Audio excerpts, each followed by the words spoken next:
We observe World Drug Day by looking at the many ways people attempt to smuggle illegal drugs into another country.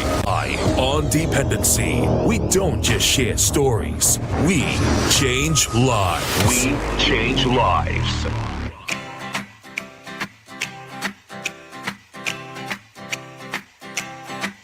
Well, I love a rainy night. I love a rainy night. I love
footsteps like a shadow.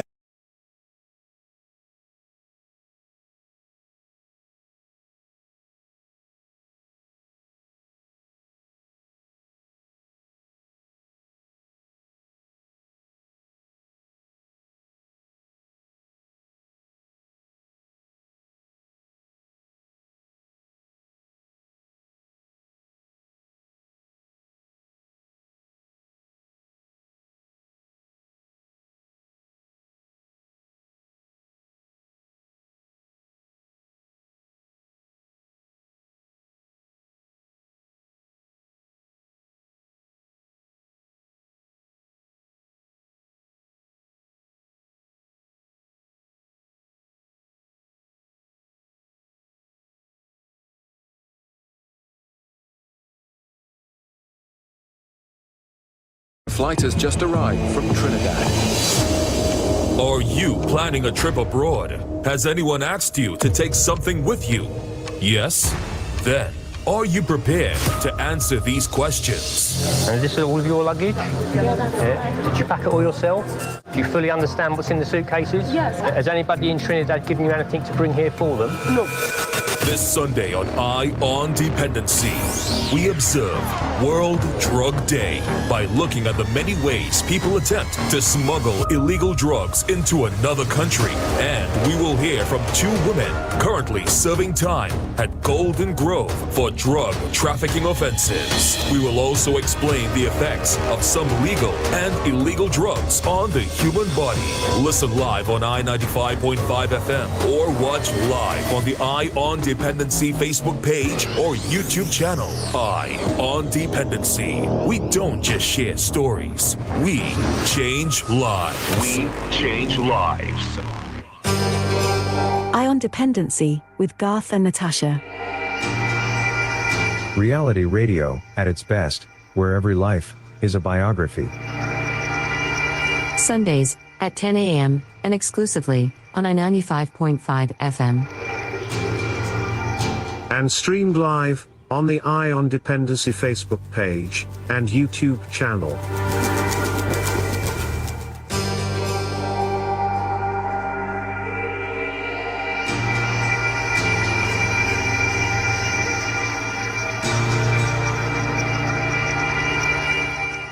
Good morning, Trinidad and Tobago, and welcome to Independency, right here on I-95.5 FM, live on the Independency Facebook page and YouTube channel. Good morning, Natasha. Good morning, Garth. Good morning, Trinidad and Tobago, on this very wet in some places Sunday. I hope you are staying home and staying safe for the adverse weather that is about to come. But today we are commemorating World Drugs Day, or also known as the International Day Against Drug Abuse and Illicit Trafficking. That's right, and holding on for a little while longer. It'll be Storm and Tom is here still with us until Gary gets here. But we thank you all for joining us on this very special day. This day is observed the 26th of June every year, and it speaks to, as it implies, the illicit use and trafficking of substances, and it is very important, especially at this time. We like to welcome a few people as they check in. You please identify yourself and check in with us, and thank the Trinidad and Tobago Prison Service for partnering with us this morning, because you will hear in this program 2 women. You'll hear from Sharon, from Debbie and Sharon. They are both doing time for trafficking offenses at the Golden Grove Women Prison, and and thank the Commissioner for kindly consenting to allow this to happen, so that this morning is a teaching moment for each and every one of you all. You are concerned parent. I understand we have some folks from the concerned parent movement listening, and we thank you all, Mr. Mendoza and the crew, for joining us. Also, we thank Major Benjamin and the folks at the Civilian Conservation Corps for allowing some of the trainees to sit in here today too as well. And again, Commissioner Ramuta, thank you very much. Today we're going to take you on a journey here today. Some of you heard the promo, and it's speaking what we're going to show you long ago, we played testimonies from people who would have tried to leave these shores, ending up across borders, UK, US, and Canada, and getting arrested for attempting to smuggle Class A drugs into another country. You know, around this time, $50,000 is very attractive. So somebody offer you that now, especially if you're in a very serious place at this time with regard to your home and the economic situation you're facing, and you lost your job. It's very easy to accept a job for $50,000, but there are consequences. If you're willing to take that risk, then we will show you what will happen to you when you get there if you happen to pass law enforcement here at our border. So you will get to see one or two Trinidadians who attempted to do same. This is courtesy Danger TV. They're going to show you actually Trinidadians landing at Gatwick or Heathrow. You're going to start seeing the operation from behind, where the baggage is offloaded, where the drug dogs go into action. And it will take you through the journey till the person caught and get arrested. You will have to decide if they're guilty or they're innocent until the end. You will hear from Natasha? Yes, we're also going to start off with a message from the Executive Director of the UNODC, which is the UN Office on Drugs and Crime. We don't want to lose sight of the fact that this is an international day, and we, respect and admire the work that is being done on a global scale by the UNODC and its partners. So we want to share that message with you before we take our first break. So let's go to that message now.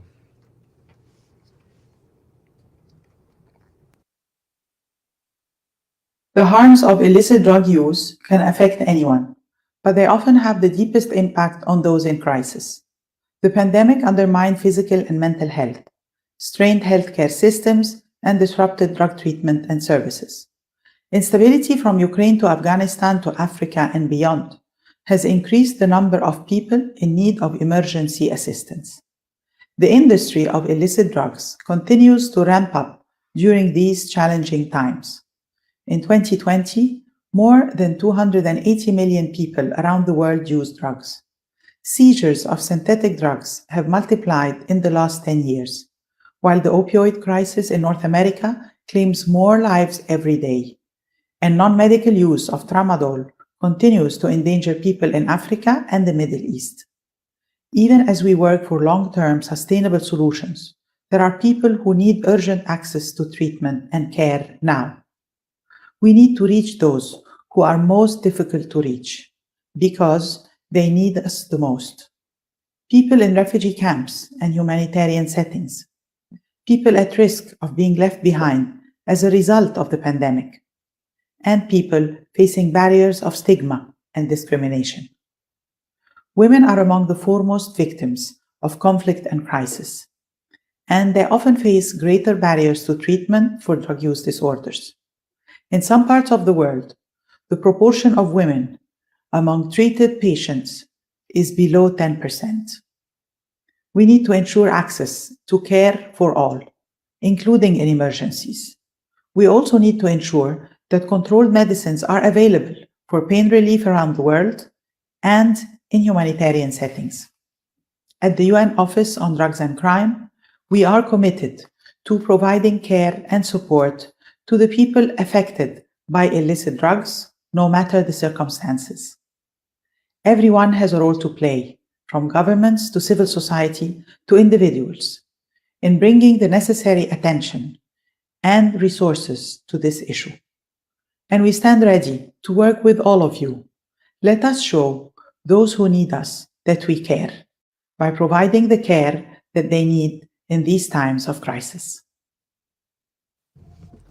So that was Gada Wali, who's the Executive Director of the United Nations Office on Drugs and Crime, or UNODC. So we will immediately go to that break because we have a lot of stuff to show you this morning. Before I do, though, let me acknowledge Southwest region, Central region, everybody who's locked on Facebook and on YouTube, our YouTube channel as well, Central, North Central, Thank you guys for joining us. Patience Hill, Tobago. All right, Tobago in the house. Good Welcome, to see Tobago. you. Southwest region as well. Thank you guys for joining us. Southwest region. Yeah. North Central. Yeah, we inside South Central. Thank you, folks, because this program is for you this morning. We love you. Southwest. You see what's going on with young people, especially in Trinidad and Tobago. Just yesterday, a 20-year-old tried to get in a football game with a weapon, and at La Joqueta recreational ground, police had to chase him down. 21 years. You know, folks, we really need to, this is creating crisis, and we care about you. That's the theme this year, and we really care about you. We really want to see you all do well, and this program this morning is to do just that. So remember, those of you on the YouTube channel, please remember to like and subscribe on the channel so that what we're doing going forward, you'll be forewarned and you can be able to join us once you're interested in the topic. But just remember to like and subscribe. You're on Facebook, please do the same thing, and you can also share this feed this morning. Let's go to that break, because when we return, we're going to look at our first national who was pulled over by customs at Gatwick Airport. Let's take that break. We'll be right back. Stay right there. Finally, Welcome Relief comes in the form of a scientific-based program that shows us how to manage through the tough, current challenges. Called Habitalism. It features best-selling author on positivity and happiness, Dr. Tal Ben-Shahar, integrated with the award-winning Intangence methodology of Ross. Visit habitalism.me to register now for this free life-transforming program endorsed by the United Nations established University for Peace. Gifted by Guardian Group. Live easy.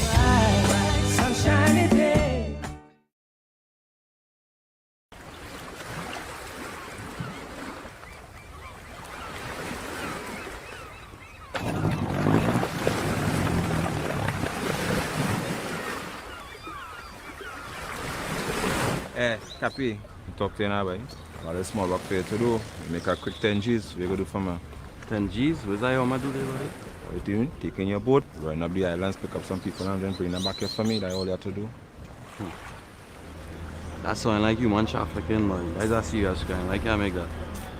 Trafficking in human beings is a serious violation of a person's human rights. It violates a person's right to freedom of movement, freedom of choice, freedom of speech, and freedom of identity. It is a heinous crime which affects local, regional, and international peace and security. A victim of human trafficking is subjected to many types of abuse. The crime destroys a person's dignity and self-worth. Victims often feel hopeless, are suicidal, and are stigmatized in their communities. Child victims are deprived of their rights to education, play, and social interactions. They're essentially robbed of their childhood, and that can never be regained once those years have passed.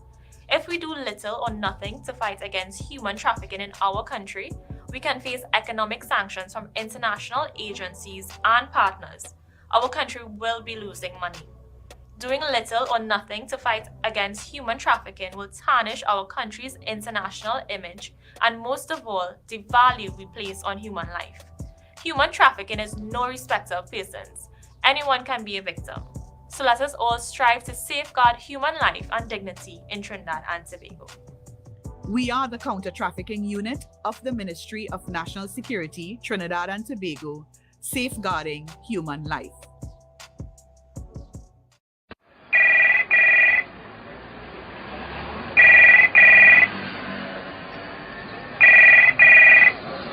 Hello. Hi, this is Patricia Kent from HMP London. Can I speak to Miss Sheila, please? This is Miss Sheila. Hi, I've got an important call for you. Please hold the line. Mommy, it's Sherry.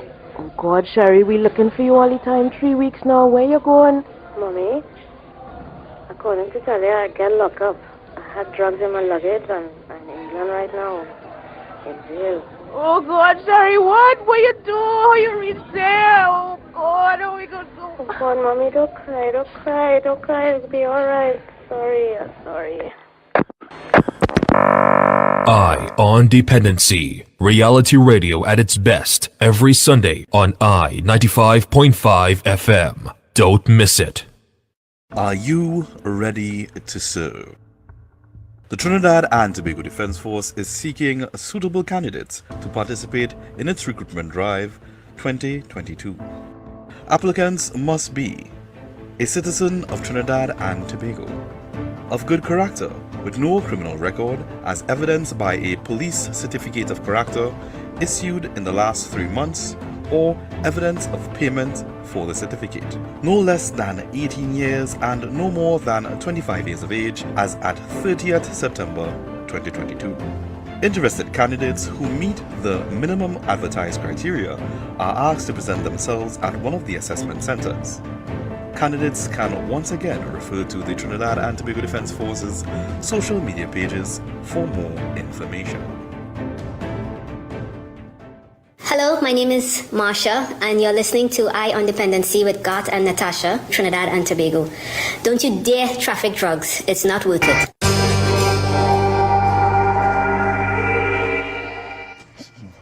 All right, folks, thank you very much. And those of you who continue to join us, we thank you very much for joining us. You are very welcome this morning. Get ready to learn something.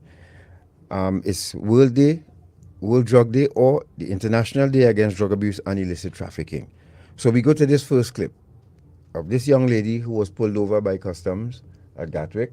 Mm-hmm. How do you think it's going to turn out? Before you watch it to the end, but how do you think it's going to turn out? And just remember, folks, if for some reason, because of the weather, that you all are bumped off for these stream drops, just log out and log back in, all right? Just remember that. Okay, so keep your fingers ready, just in case that happens. But let's go to this first one now. The flight just landed at Gatwick from Trinidad. Let's go. Across at Gatwick's North Terminal, officers are busy processing passengers entering the country. A flight has just arrived from Trinidad and Tobago, and passengers disembarking the flight are being assessed by drugs detection dog Lottie and Officer Claire. Documents are checked at immigration, and passengers are questioned about the purpose of their visit to the UK. One passenger's story in particular has caused concern. A lone female has given a number of suspicious reasons for entering the UK. Right, okay, we're going to go in here now, okay, have a look at your luggage, okay. First of all, I have to ask you if you've got anything to declare to customs. No. Any alcohol, tobacco, No. cigarettes? Nothing like and that. Do you understand it's illegal to bring some things here? Yeah. Like controlled drugs, offensive weapons? You understand that? Yes. Got nothing like that? Nothing like that. Okay. The woman told immigration she's planning to visit her fiancé before traveling to France. But alarm bells started ringing when it emerged she had just $60 to fund her entire trip. And is this all of your luggage? Yeah, that's Yeah. fine. Did you pack it all yourself? My mom. Your mum? Yeah, helped me. Were you there when she packed it? I was in the bedroom. I was in bedroom getting ready. Do you fully understand what's in the suitcases? Yes, I Yeah? have my. Okay. Has anybody in Trinidad given you anything to bring here for them? No. And your friend is meeting you here? Yes. Yeah, okay. When did you meet him? I met him last year. Okay. He asked me if I would like to come visit. So. The woman seems surprised to have been stopped. And although she's cooperating fully, officers will conduct a thorough check of all of her bags to ensure she's carrying nothing illegal. When did you get the ticket? I got the ticket sometime last week. Yeah. Why did you only get the ticket last week? Oh, because he sent me a cash from. Oh, he's paid for the trip for you? Yes. Oh, okay. A swab test is conducted on the woman's belongings as the search continues through her cases. And a trace reading for cocaine deepens the intrigue. With nothing else found hidden in the woman's luggage, Officer Kevin wants to conduct an X-ray to see if she's carrying drugs inside her body. What we've got is a body scanner. Okay? Yeah, sure. You don't mind going through that? I don't mind at all. No? If we do that, and hopefully you'll be able to get on your holiday. Kevin approaches his superior to get approval for the body scan. I'm just going to body scan her. Right. She's I've run it past her and she's quite happy to do it.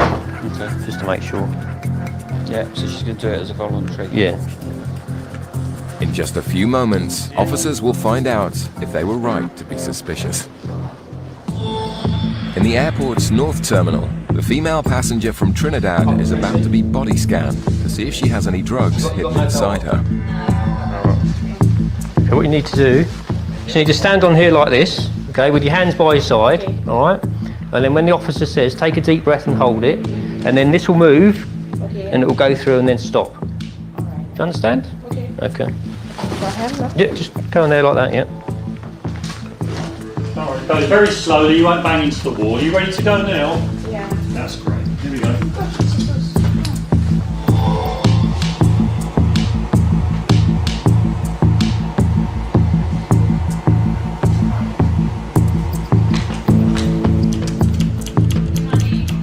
I can't see any regular shapes, Kevin, to be honest, in the areas we're looking at. No, I don't think so. We're happy that she doesn't have anything inside her, which is the main reason for using the body scan. There's a possibility that she might have a package inside her bra, which has been known in the past. The definitive thing is to actually do a search, which wasn't done before this body scan. So we'll do that, and then we'll find out exactly if there is anything there or if there isn't. The woman is led back to a private interview room where the search will take place. Just take a seat over there. Okay, sure. Okay, yeah. Okay, so what's going to happen is, okay, because we can't tell what it is, the female officer is going to search you, all right? Okay. But it doesn't take long to find the cause of the abnormality on the scan. You need to get a new bra, don't you? Yeah. Yeah. It needs to be bigger. That's what the picture was. See? Yeah, okay. That's what the picture shows, you see. Thank you very much again, once again. The cause of the alarm is put down to the woman's bra. Right, now I'm sure you had to go through that, all right? Having completed both customs and immigration checks, she's free to continue her travels. Right, so that was story number 1. But did you, like Tom in studio here, thought, her story sounding suspicious? But, you know, these are the ways that these officers She was profiled. She was profiled, yes. And God, you mentioned something to me when we were watching this. You found it strange that her mother packed her suitcase, but I said, well, some people do that for their children, you know? Right, but you see, when you answer like that, already you're looking to deflect from what if they find anything in your suitcase. Well, it's not me pack the suitcase, it's my mom, you know. So this is one of the answers that raises suspicion with them too. So, folks, if you're just joining us, you're listening and looking at Independency, and we are taking it to another level this morning. We are trying to educate you just in case you were thinking of trying to help out the family or help out yourself by trafficking drugs to another country. Just remember one thing. When you do that, you're contributing or you're trying to poison people in another country. You're going to leave your country to carry poison to another country to poison their children. And they don't look upon that with favor at all. Yes. So please bear that in mind. But we know times are hard, it's rough, and you may want to take the chance. Think about your future. So this next clip here, let's you guess what happens to this person. So let's go to the next one. What we're showing you is examples of how the border security operates in the UK. Look at the equipment that they have, even the dogs that they use. From the time your bag comes off that plane, Badger and the boys in the action in the back. Yep. Let's go to the other clip.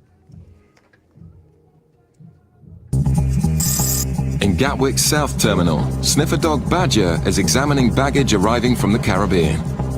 Customs dogs are possibly the most powerful tool in the fight against drugs, and all have their own skills. Badger is known as a cocaine specialist. He gives a clear indication on this black suitcase. The case is put back on the carousel and kept under surveillance. Whoever picks it up will then be stopped and searched to see if Badger's right.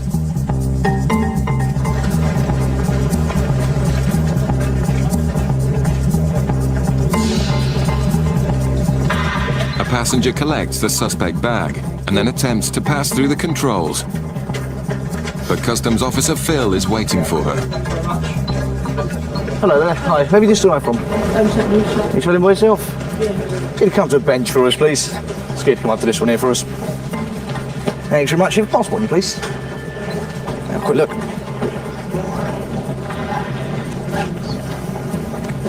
Right, these all your bags here? Did you pack them all yourself? And do you know what's inside all of them? No, I've got them clothes. Just clothes? Have you been forced or threatened to bring anything into the UK? And do you understand the controlled drugs, firearms, they're illegal to bring into the UK? Let's have a quick look.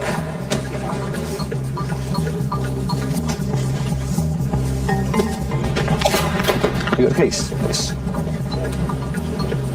Phil checks to see which is the suspect case and then asks the nervous passenger to open it. Okay, just going to put this on for our extra machine as well, okay?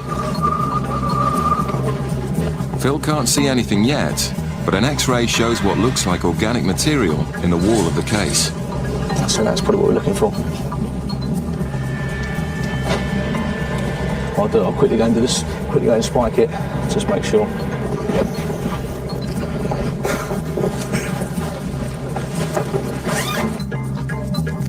Phil finds a white powder, which he tests to see if it is cocaine. Let's see.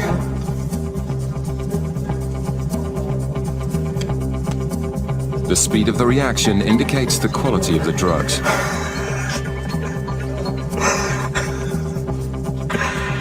It's actually not reacting. It's gone now, look. It's sort of. It's obviously not very good quality. That's what we were hoping for, but a bit quicker and a bit more. The purity is low, but Badger's legendary nose for cocaine has sniffed out another smuggler. Okay, the time is 07:32. I'm arresting you on suspicion of being involved in the importation of a controlled drug. You do not have to say anything. It may harm your defence. Do not mention, when questioned, something which you later on in court. Anything you do say may be given evidence. Do you understand? Yeah. The woman's face says it all. Meanwhile, the woman in Gatwick South Terminal won't be leaving just yet. Right, just leave that there. Just come around here. We're going to take a seat on the far side, please. Okay, do you understand why you've been arrested? No. Okay, we found what we believe to be a controlled drug in your bag. She's keeping quiet. Not surprising, as there's around 1 kilo of pure cocaine in her suitcase. So it's all the way around the bag. You can feel it as well, how thick it is. Good job. The woman's taken to the custody cells for questioning. If found guilty, she could be facing a long prison sentence.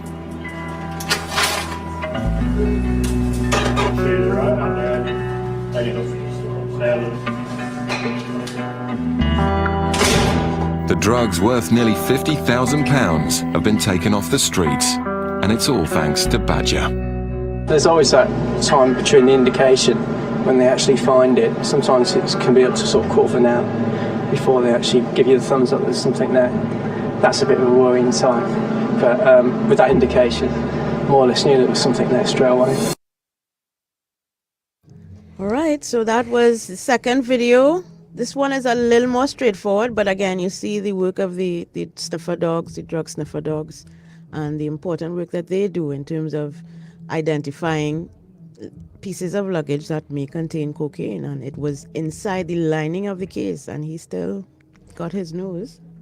Yeah, and some people asking the question, Annette Maguire, you want to know, you understand for the life of me why people would try it. Poverty is a hell of a thing. It is. Stress, wanting to get that bread, and some people just decide they feel they could get away with it. Yeah. But or they're convinced that they could get away with it. Yeah. There are a number of women in our prison here who thought the same thing. Yep. And you see those magic questions, is this your bag? Did you pack your bag? Mm-hmm. Then whatever in it is yours. Even if somebody give it to you and you don't even know, if somebody set you up and you don't know, Mm-hmm. it's still yours. The contents, ignorance of the contents is not an excuse. Not an Let's go to excuse. this next one. And this is an interesting one because Yes. it's not in a place where you would expect the drugs to be hidden. So Yes. this is an So, interesting one. Just if you're thinking about trafficking drugs, we cannot stop you, but we just want to let you know this morning on World Day Against Drug Abuse and Illicit Trafficking what to expect if you do try. Let's go to this other video. In Gatwick, a flight has just arrived from Trinidad. It's a well-known source of cocaine, and sniffer dog Rossi has just seconds to pick out any smugglers hiding Say a amongst single the file, innocent please. passengers. It'll be all right. Okay, thank you. Your voice looks frightened. Thank you. That's it, all done. Suddenly, Rossi picks up a scent and targets a woman in a white jumper.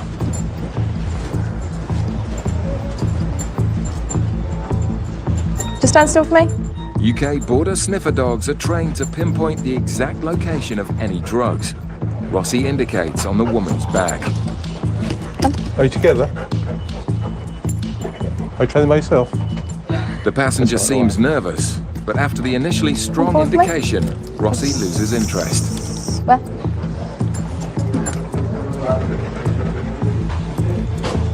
Okay, thank you, madam. That's fine, thank you. He basically pulled to get to her, or get to her scent, so I dropped the lead, and he was all around her rucksack, and he dropped the floor, so he tried to get it underneath it. We've gone back down into the channels anyway, just in case your guys have picked anything up down there. Yeah, I might see what's in her bag anyway. Meanwhile, Gatwick's newest drug dog, Barney, is examining the baggage from the same flight. Barney gives his strongest indication yet on this black and white spotted suitcase. I've got a feeling it could be this lady here. Officers watch as the same woman collects the bag. And it is. I thank you. With two separate indications, the officers think she must be smuggling cocaine. The team must keep the suspect under surveillance to make sure she doesn't slip away. But surprisingly, it's her who approaches the officers to ask for some directions.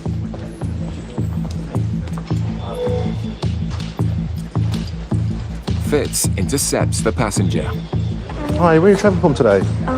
Here called Trinidad. Trinidad. You travel on your own? Yeah. Okay, just have a quick word if that's all right. Hello. But now the suspect seems more relaxed, even as Barney gives another unmistakable indication.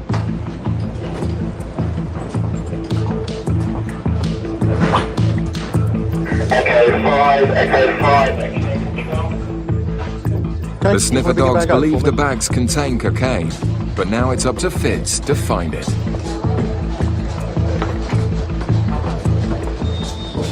Back in Gatwick, the suspected cocaine smuggler picked out by the sniffer dogs is now being searched. They did this over there, so it doesn't matter what Sorry. how you pack it back or whatever. Right, oh, okay. Because they pretty much messed it up. Who was that? They checked the bags and whatever across there. They checked them before you came out, did they? They Right. did the same thing. Oh, okay. So they pretty much messed it up. So. Right. With three separate sniffer dog indications on the bags. Okay, I just needed a quick x-ray of your suitcase, all right? Yeah. UK border officer Fitz is convinced he'll find something inside. All right, doesn't seem to give us that much information about it, so probably have to do a further examination. I'll take it to the tool room and have a look. Have a closer look, actually. Surprisingly, Fitz can find no sign of cocaine. And even the drug swab is clear. Well, they actually ascertain there's nothing in there. No, which is a bit of a shame, really. As it was a good indication by the dogs, I must admit. It's disappointing, but with such strong suspicions, Fitz isn't willing to give up the search just yet. That's the beam that you plug into the television. Right. It's a games console dance mat, but something doesn't add up. Has you got a PlayStation with her? No. So why would you have one of these anyway? Yeah. Right, round two. I mean, it is heavy as hell. Fitz then spots the clue he's been after. The actual casing looks like it's already been removed once before.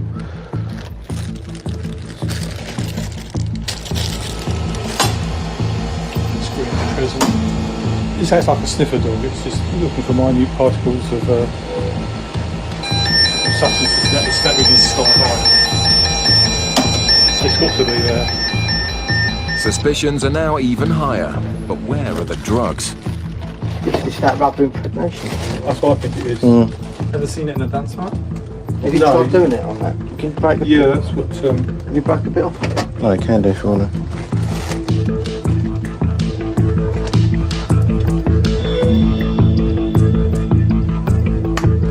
The material's gone blue.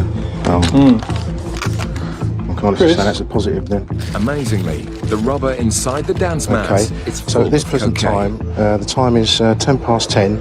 I'm arresting you on suspicion of being involved in the importation of a controlled drug. It just goes to show, You don't have to with say anything, but smugglers it may using harm ever your more defence devious if you fail to methods, mention the when officers questioned can something take which you may nothing later for rely on in granted. court. Anything you do say may be given in evidence. Do you understand? Okay. The officer's persistence has paid off, and yet another smuggler has been caught red-handed. North. The drugs were ingeniously hidden, and one member of the team deserves a special reward. Knock yourself out, you little star. Well, he's just had his second job in 3 days to cocaine detections, which is unprecedented for such a new dog. He's only been in the job for 6 months. It's brilliant.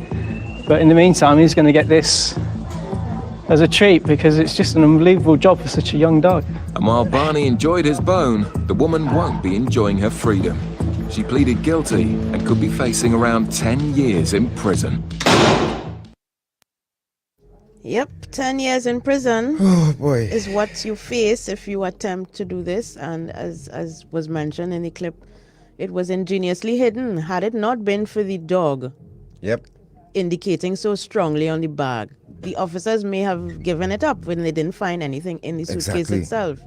But the way Rossi behaved, Rossi like he wanted to open the suitcase himself. Yes. It was so strong, you know, and this just goes to show, and I hope our law enforcement officers are looking on too, how important it is to have drug sniffing dogs operating in the back, you know, and say good morning to the folks at Customs, Alva Shockness, and they who have been doing a lot of work, and we'll be featuring Customs come this in September. But, excuse me, this is what you're in for, folks, if you try to go into the people country with drugs. Remember, those of you can join us on Facebook or YouTube. We have more for you. Just on the YouTube channel, please like and subscribe so that you will continue to follow us when we do programs. And please share your comments. I saw someone comment on YouTube that if they pull you aside and check your luggage and they find anything, don't find anything, you should be compensated. But no, unfortunately, that's not how it works. They have every right, if they have a suspicion about you entering their country with something, they have every right to search you. And they will empty your entire suitcase in front of you and leave you to pack it back.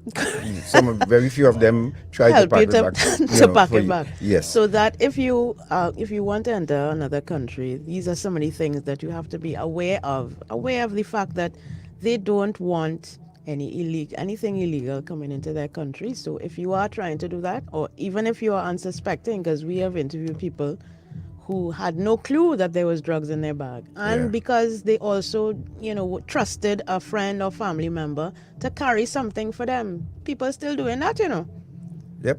Carry this for your auntie or your granny, and next thing you know. Yeah, there was a lady who called us when we did a couple of these programs locked up in the UK, and she said she was going to the US, and her blood brother, gave her a backpack with 2 kilos of cocaine in it to take to the US. Her blood brother. So folks, tell no one, and do not accept anything from anybody to take with you. Yep. It's as simple as that. And do not try to do it yourself either. Let's go to this quick break. When we return, we have lots more for you. In this ad break, you're going to hear how a father deals with when, mothers deal things differently to fathers. Well, you'll hear how a father deals when his son told him he was caught trying to traffic drugs. We'll be back. Are you ready to serve? The Trinidad and Tobago Defence Force is seeking suitable candidates to participate in its recruitment drive 2022. Applicants must be a citizen of Trinidad and Tobago, of good character with no criminal record as evidenced by a police certificate of character issued in the last 3 months, or evidence of payment for the certificate. No less than 18 years and no more than 25 years of age as at 30th September 2022. Interested candidates who meet the minimum advertised criteria are asked to present themselves at one of the assessment centers. Candidates can once again refer to the Trinidad and Tobago Defence Force's social media pages for more information.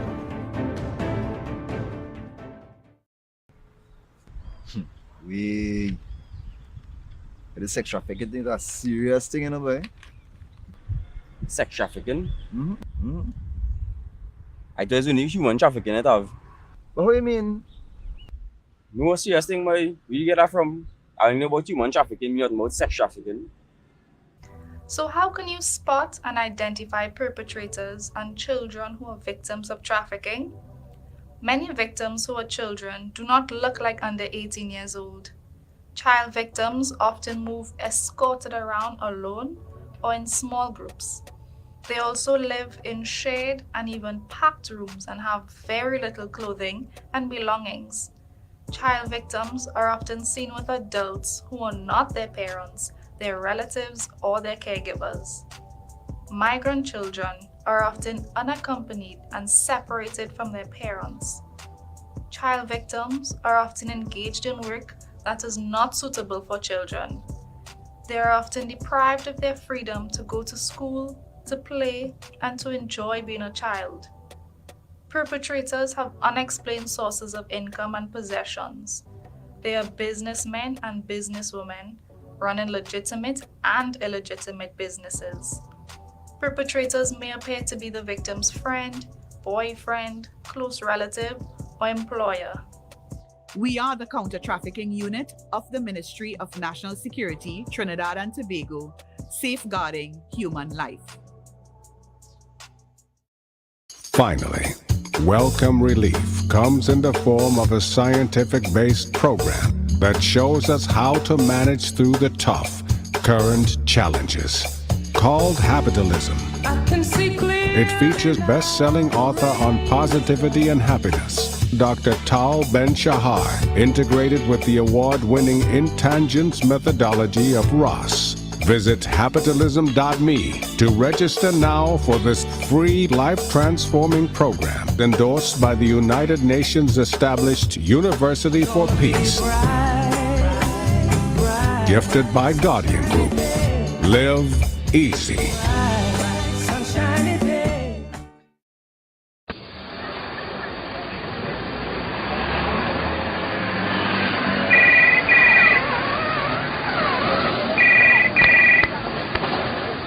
Hello?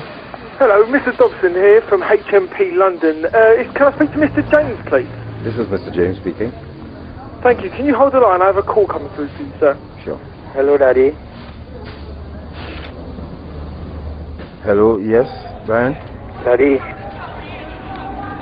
I'm just calling to tell you that look up in the UK for drug trafficking. Oh, yeah? You lock up? And you tell me I was going to Tobago? And I tell you about them boy I was liming with? Well, all right. Don't drop the soap. Carry on. Eye on Dependency. Reality radio at its best every Sunday from 6:15 to 8 p.m. on I 95.5 FM. Don't miss it.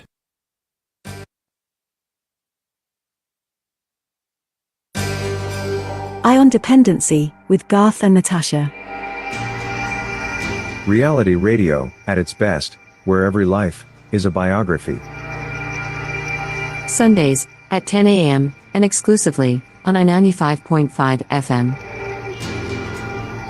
And streamed live on the Eye on Dependency Facebook page and YouTube channel. We apologize for that. That the end of that promo there was, we on from every Sunday from 10 a.m. to 12 noon. And we apologize for that little error there. So, Natasha, who we have next? We have 4 videos for you coming up next. And these are all just different ways that the drugs were concealed, either on the body, in a device, in an article of clothing, a bag.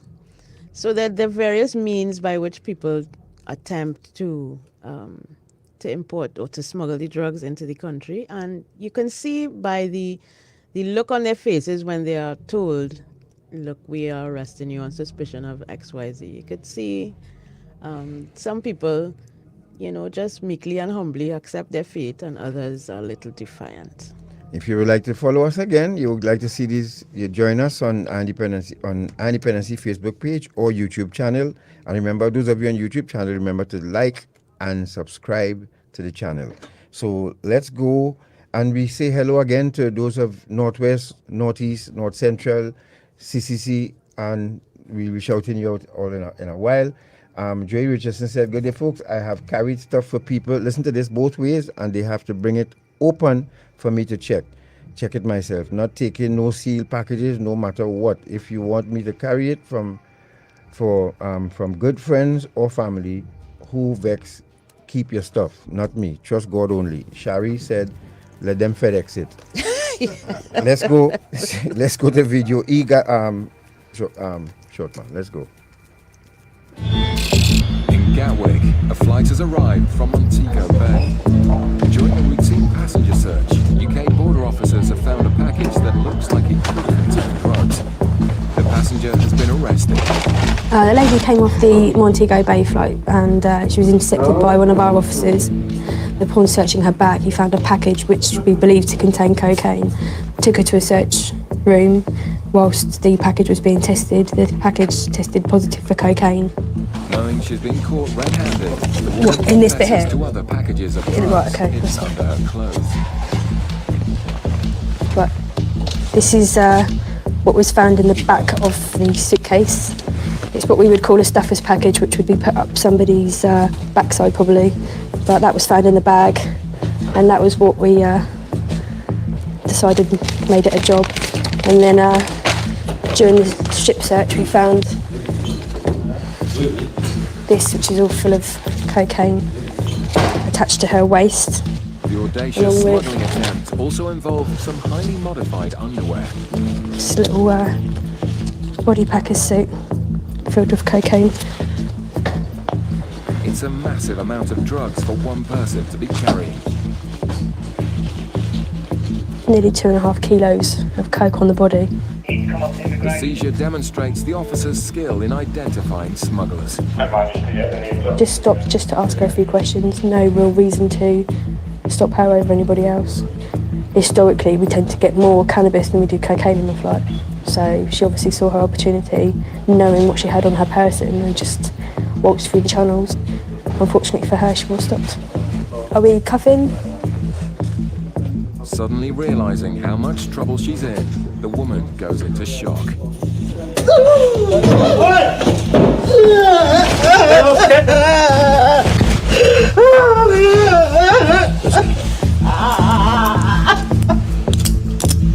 Right, no more jumping around, okay? Stand up straight. Yeah? You're gonna walk with me? You're gonna walk? You'll behave yourself. I know it's hard, but you just need to.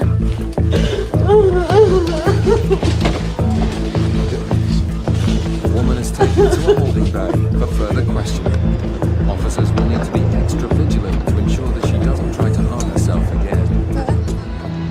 In Gatwick, the woman found carrying 2.5 kilos of cocaine has been transported to the customs cells. You okay? Keep walking forward. Have you got anything inside you that's hurting? No? Do you want to come forward?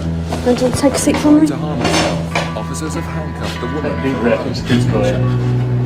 If the officer takes you, I understand you're banging your head upstairs. If the officer takes your cuffs off, you promise me not to do that here, yeah? Just move this way. I don't want you damage. I'm here to look after your welfare and your rights and your health. I don't want you damaging yourself while you're here. Right. Lift your hands up for me.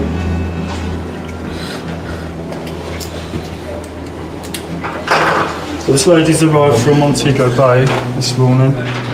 Search of her hand baggage revealed a cylindrical package.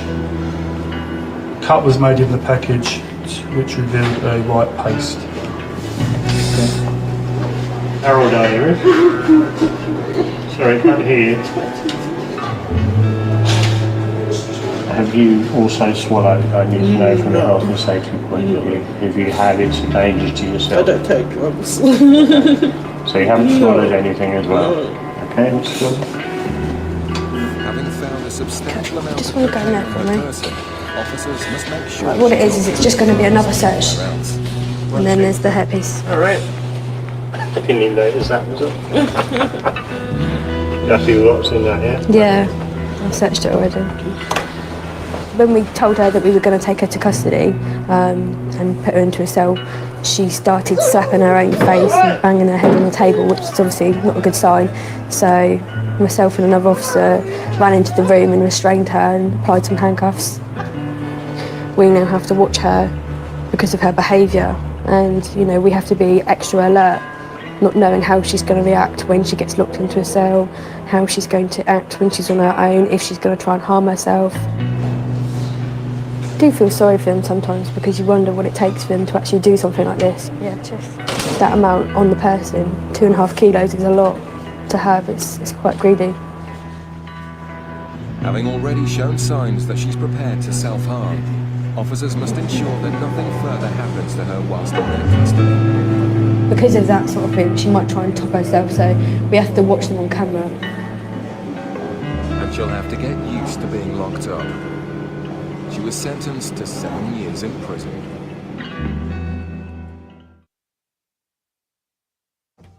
Yes, this one is a little heart-wrenching because of how she reacted when the drugs were found on her. And it could mean many things. It could mean that the person who encouraged her, convinced her that, no, we're doing this all the time, you're not going to get caught. And she is feeling really upset with herself, obviously, for believing this person, because he or she convinced her that she wouldn't get caught. So, and she's a young woman, she's 23 years old, and she's just seeing her life evaporate before her eyes. So some people would react like that. And it's also a reminder that you don't use suitcases that other people give you either. Make sure you use your own suitcase that you paid money for and that you can vouch for, that does not contain any illegal substances within the lining or the handles or anything.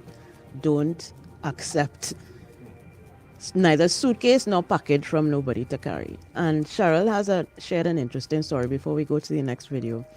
She says, beware of pastels in foil, which looks like compressed marijuana or cocaine, to U.S. Customs officers. My suitcase was intercepted because of pastels given to me to carry in foil. I had to unwrap some of them for the officer. And she says that was the last time I carried anything wrapped in foil.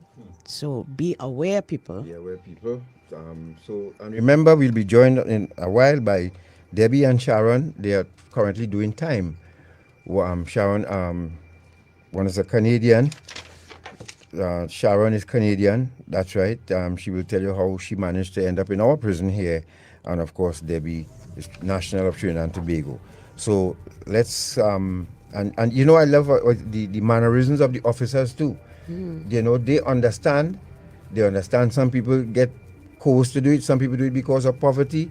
But I like their mannerism, their care. They how they go heartless. about. Yeah, they're not talking down to, or they still call them sir, madam, and still giving them that, even monitoring them while they're in a cell.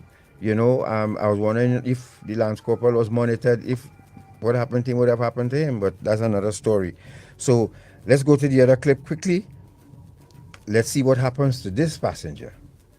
Remember, you can join us live on the Dependency Facebook page or YouTube channel. At Gatwick, a British Airways flight has just touched down from St. Lucia. In the last few weeks, cocaine seizures from St. Lucia have skyrocketed, and border officers have intensified efforts to make sure no smugglers slip through the net.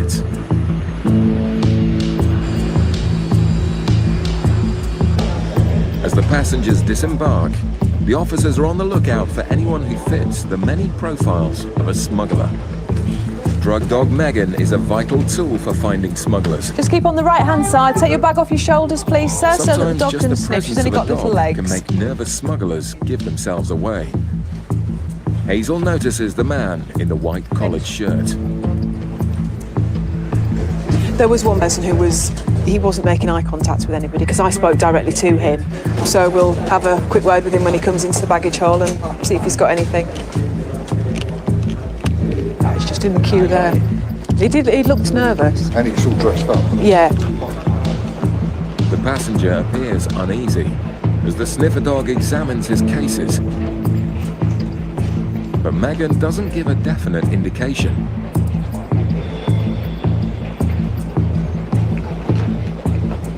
With their suspicions aroused, they decide to question him anyway. Hello there, sir. You're travelling alone today? Yeah. Can you just bring your bag over to the bench for me, please? Can I see your passport and ticket, please, sir? And how long have you been away for this trip? A week. And what was the purpose of your Vacation. Either Jamaica or Trinidad. Were you staying with friends over there or family or? Not a girl. The last time I went to a cricket match there. Oh, right, so there's people you don't know over there? Yeah. Okay. And how long are you going to remain in the UK before you go back to Bermuda?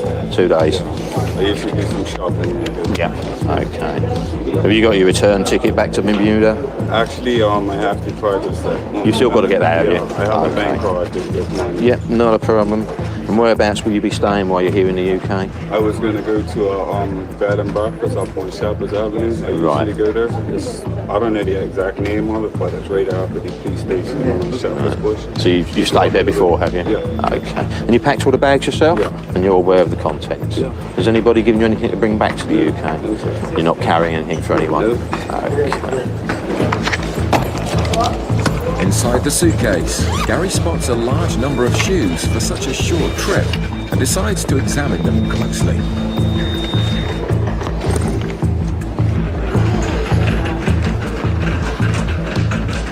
All I'm doing here, I'm just x-raying the shoes to make sure there's no concealments in it. Ash. The x-ray immediately finds an anomaly.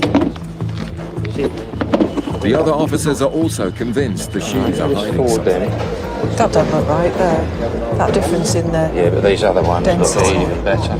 But there's only one way to find out what's inside. I don't want to do it. All right, lovely. Yes. Yeah. Well, we pull it open and there's a package inside the seal. It's game over for this attempted importation. Okay. And what looks like another big haul of cocaine from St. Lucia.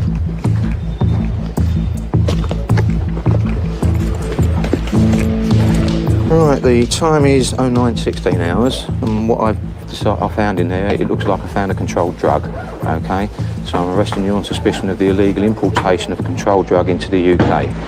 Under arrest, the man is transferred to the custody cells.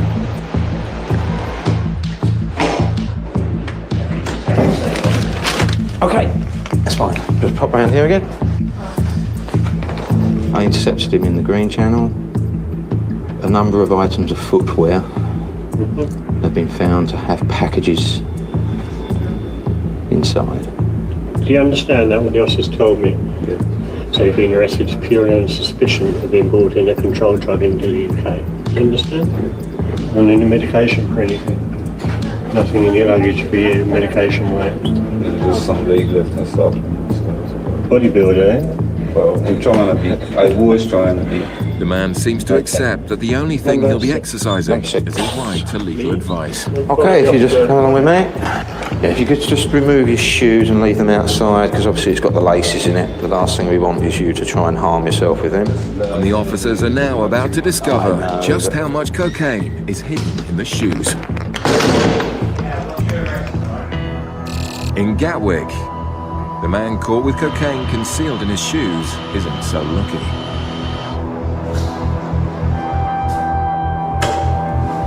Contemplating his fate.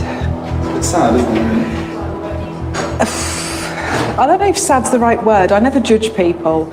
I think I can't judge them for what they do. I don't know what's led them to do what they've done. I don't agree with people bringing drugs into the country. I can never condone that, but I can't judge the person. Hazel and Mike examine all the shoes for drugs. And you can just see where somebody's inserted a tool into the side to prise the sole off the main part of the shoe. There's little indentations that just would arouse your suspicion and just make you think that they'd been taken apart previously. Did you notice that on there? Yeah. Yeah. I thought seeing any... Oh look, there's glue on this one. That's giving it away there. Look. That one's done really well. Just see the glue mark. The concealments are sophisticated, but now the custody officer wants to know exactly what's inside the packages. you know what's really annoying? You see a pair of shoes like that with a take-back package in the bottom and white powder in it, and they still insist everyone goes, have you tested it, have you tested it? Yeah. It's like, you don't have to, do you? You know it's something dodgy. Okay. Put a drop of it in there.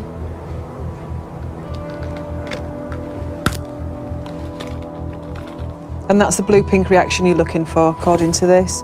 Pink on the top, blue underneath, that's cocaine. It's definitely cocaine. Will you tell the custody officer it's positive? I will do. With 200 grams of cocaine in each shoe, in all the man was charged with importing nearly 2 kilos of cocaine, worth around £80,000. The smuggler caught with cocaine hidden in shoes pleaded guilty and was sentenced to 5 years in prison. There you go, folks. I'm Brian Marcel. You see that 30-minute interval? It only takes a person 2 minutes to hang themselves. So that 30-minute interval ain't working for me. You see, CCTV is what works. Because you see how they were monitoring the young lady in the holding bay, or the custody suite as they call it? Because that is what you do when somebody suicidal comes into your care. You have a duty of care to look out for them, to make sure that they don't harm themselves. So you take away their belt. You heard the man tell him he'll take away take the sneakers off because he could use the shoelaces to hang himself. It only takes 2 to 5 minutes for somebody to wrap that around their neck and hang themselves. So that 30 minutes interval, not working for me. I'm sorry. I'm not accepting that. Right. CCTV. We have up-to-date TV station, police stations now. And with that, we should have all cells be monitored via CCTV, especially when someone who tried to harm themselves come into your care. And let's this move on. Also is an expression of an example, I should say, of how when they ask you certain questions, you need to answer with sense, because you're telling the officer you came for 2 days, but you have 4 pairs of shoes. Why? Yeah. You know, if you know if you're lying, they're going to pick up the lie because the questions they ask are very pointed. Yeah, and then they spend that kind of money to just buy go a ticket. For the UK for 2 days. Yeah, that mad. No, making sense. That will raise eyebrow. Let's go to the next clip very quickly. Yes. Yes, we have 2 more for you. Yes, so let's go to this one, folks. If you're just joining us, you're listening to Dependency. Remember to like and subscribe on the YouTube channel, and you want to follow this. Today. D-Day, 26 June, is International Day Against Drug Abuse and Illicit Trafficking, and we are giving you a lesson on illicit trafficking and what not to do. All right, let's go to this next video. Welcome, CCC. At Gatwick Airport, a flight has just arrived from Antigua. Suitcases from the flight are unloaded and checked by sniffer dogs before passengers collect them in the terminal. One female passenger from the flight has raised suspicion. After passing through immigration, she was seen changing her clothes in the toilets. So UK Border Agency officer George has stopped her for questioning. She actually changed outfits from when I saw her down by immigration when she was getting her passport swiped. When talking to her in the channels, she actually said that it's because she had a long journey and she had some soggy clothes which she needed to change out of. It's a suspicious activity. Normally people just wait. George carries out a routine search of the woman's bags. When she went upstairs, I noticed that she had a carry-on holder, which sometimes they can actually sneak drugs through their holdalls. The holdall and its contents are taken away to be x-rayed. Officers will be looking for any hidden concealment. George continues his search of the woman's suitcase. Yeah, that's okay. The holdall gets the all clear, but the woman's laptop looks decidedly suspicious. On the x-ray it's sort of uneven. As it goes in, it shows that there may be something inside. Yeah. With concerns there may be drugs hidden in the laptop, it's taken away to a workshop to be properly assessed. Okay, what's happened? Yeah, we've got a clear image and it shows. It may seem brutal, but the only way to find out if it does contain anything illegal is to break it open.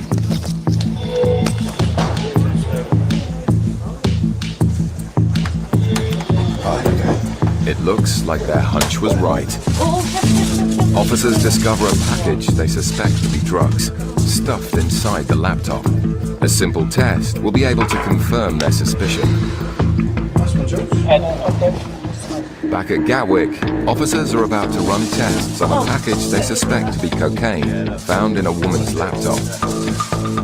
We've pulled a package out from behind the screen. All he's doing now is splitting it to take a small sample, which we can test on this cocaine reagent here, so which will give us an indication as to what type of drug it is. The reagent will turn blue if the substance is cocaine. It is there. With a positive identification for cocaine, the news is now broken to the woman.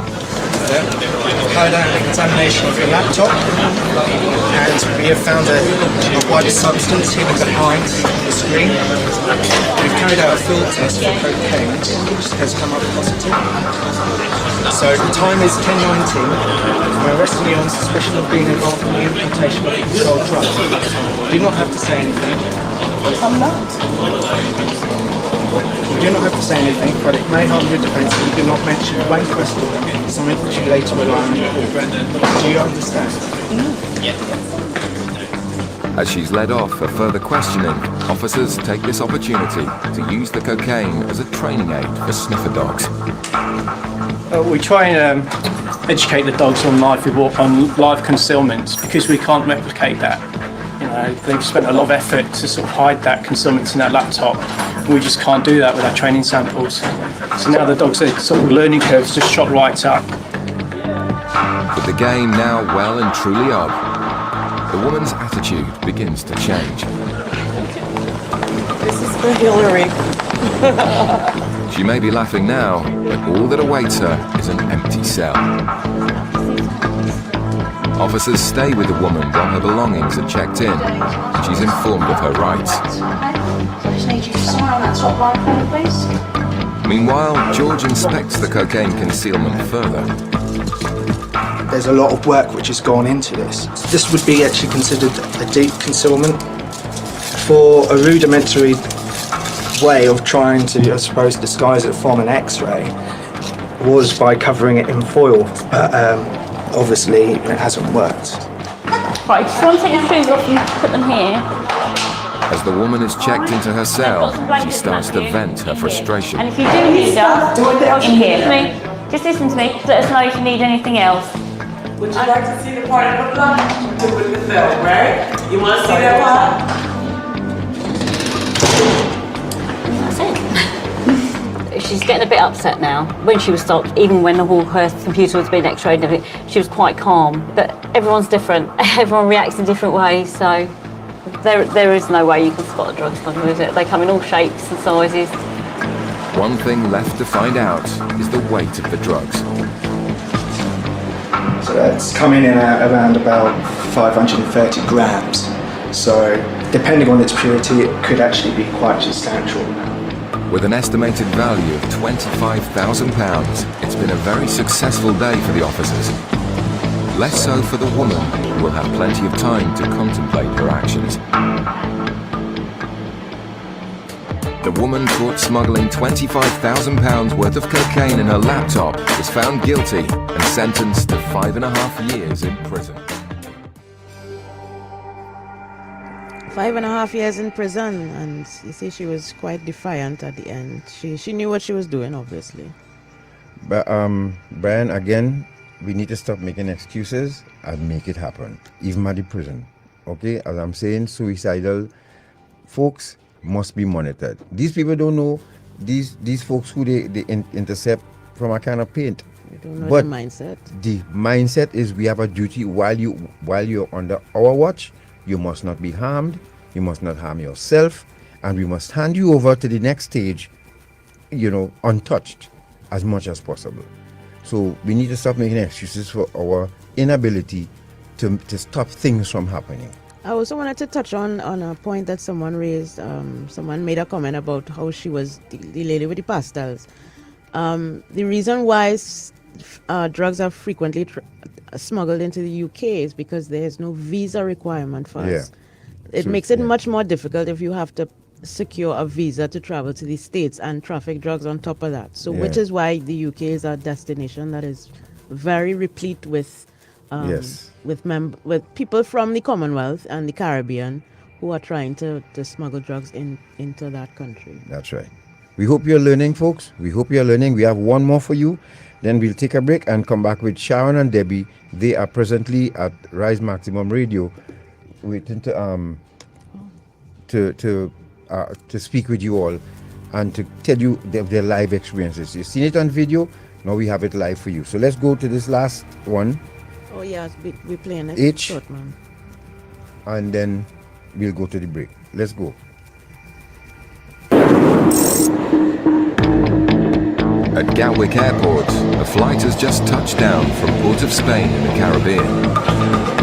UK border agency officers are out in force with the aid of drug detection dogs to stop illegal substances from being imported into the country. Just lower your bag, please, for the door.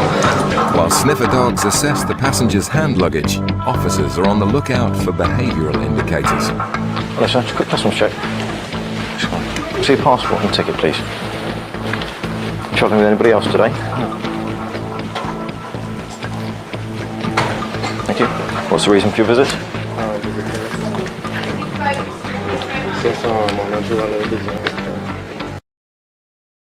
Here on some other business too.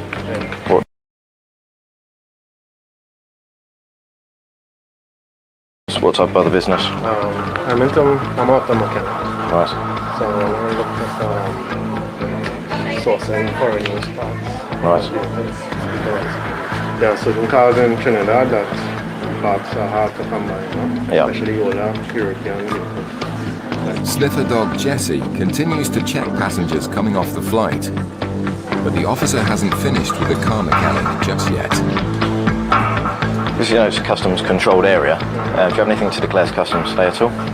Well, I have my suitcase. Yeah, you've got your suitcase as well. Yeah. Are these your bags? Yeah. Did you pack them yourself? So you're fully aware of the contents? Yeah. Has anybody asked you or forced you to bring anything into the country for them? No? You know it's legal to bring in drugs, weapons and things like that, yeah? Okay. And you know about your duty-free allowances? Yeah. Cigarettes and alcohol. Okay, so quick look through. Can you just take a step that way for me? Okay, thanks.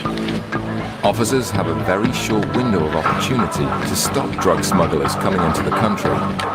Intuition is vital in stopping suspicious passengers.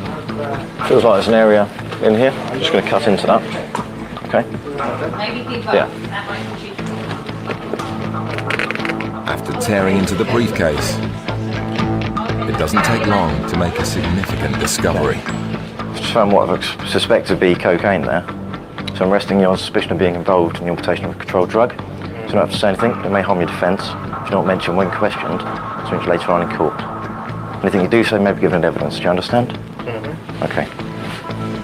With the inner lining of the briefcase stuffed with a white powder, officers suspect they've intercepted a drug seizure worth thousands of pounds. Just turn this one. The passenger will now be detained and taken to the custody suite for further questioning. At Gatwick, the man arrested on suspicion of smuggling cocaine in a briefcase has been brought over to the airport's custody suite. Having been caught red-handed, he started changing his story. When we took him to his cell, we said that the satchel was handed to him by somebody else at the airport. He was asked to bring that through. So this isn't his case. But then he already told me that it was his earlier on. We made the arrest because we found a package inside, which is in the front here, in the front wall, and in the back wall. Earlier on I cut into the front one. So what I'll do now is just remove some of that white powder with my knife. Just goes blue. And yep, there we go, so it's gone blue, so that's positive. That should be cocaine. With their suspicions confirmed, the drugs in the briefcase will now be assessed and weighed before the passenger's story is formally investigated. There was only 5 envelopes in there, and now I've taken those out. It's still quite heavy. You can feel that the walls are quite wide. There's no need for them to be that wide. You can feel that there's something in there, front and back. The back section is quite well done though. with regards to stitching, you can't really see anything wrong with the stitching. It's just literally how thick it is. The courier himself, I don't know how much money he would have got, maybe £1,000, £2,000 perhaps. But then the risk of getting caught, losing out on all the money, it's quite high as well. The briefcase was found to be carrying over 2.5 kilos of cocaine, with a value of more than £125,000. The passenger found with 2.5 kilos of cocaine in his briefcase pleaded guilty and was sentenced to 7 years in prison.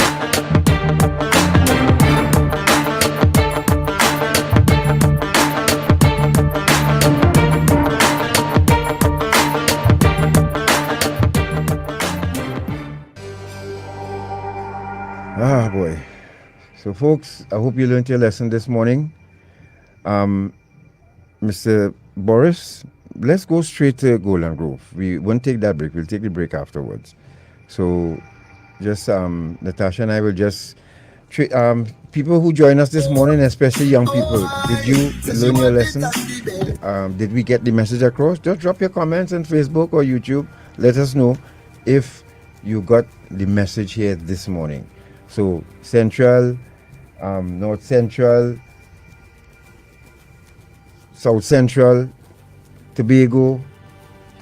So we have Tobago, Southwest, North Central, Central, Southeast, South Central, Northwest.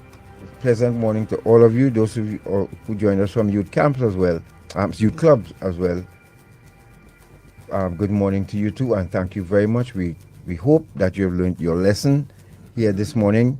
And now we are going to speak with Debbie and Sharon, who is up there at the Golden Grove. We're going to speak with Sharon first, who is Canadian. And we're going to find out about how she managed to end up in our prison here. So you saw the videos. If that didn't convince you, listen it from this person who is now going to take us through how she got caught and how she ended up doing time. A bit about her.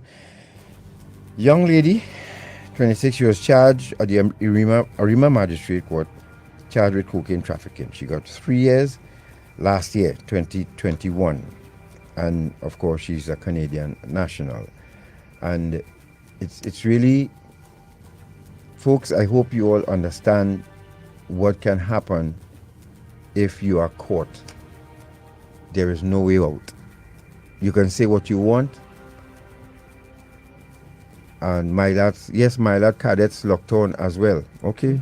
Welcome, my lad cadets. Thank you very, very much for joining us. Really appreciate that. And you all getting a good lesson here this morning in Natasha. Yes, and it's not just we don't want to make you think that only black people get caught doing this. This is information that we took from Danger TV, and these are the stories that they decided to highlight. So we saw and we heard Trinidad and Tobago, so we said let's show our people to ourselves, right? Yes, let's show us ourselves. This by no means means that only black people or Indian people traffic drugs.